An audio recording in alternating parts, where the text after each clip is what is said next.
ఆంధ్రప్రదేశ్ ముఖ్యమంత్రి గారైనటువంటి చంద్రబాబు నాయుడు గారికి, అయ్యా ఆటో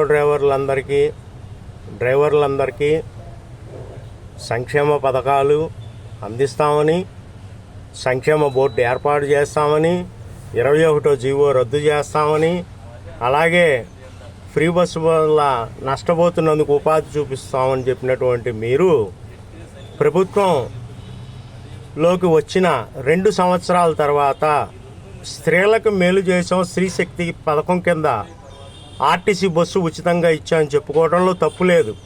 కానీ ఆటోలలో ప్రమాదాలు జరిగేవి అని చెప్పటం చాలా తప్పైనటువంటి విషయం.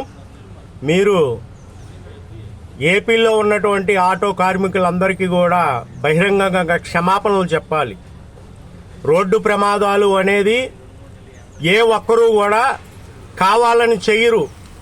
ప్రమాదం అనేది జరగటానికి కారణం ఆ క్షణికమైనటువంటి నిమిషంలో జరిగేటటువంటి సందర్భమే తప్ప ఎవరూ ప్రాణాలు పోగొట్టుకోవాలని, ఎటువంటి ప్రమాదాలు గురి కావాలని ఆటో డ్రైవర్లు దయచేసి జరగనివ్వరు.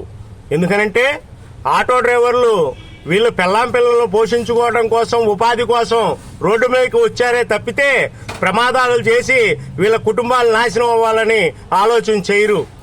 దీనికి బహిరంగంగా మీరు క్షమాపణ చెప్పాలని ప్రగతిశీల ఆటో కార్మిక సంఘం IFTU విజయవాడగా నేను ఒక ఆటో డ్రైవర్గా మిమ్మల్ని డిమాండ్ చేస్తున్నాను. D Sridhar Babu, IFTU Vijayawada.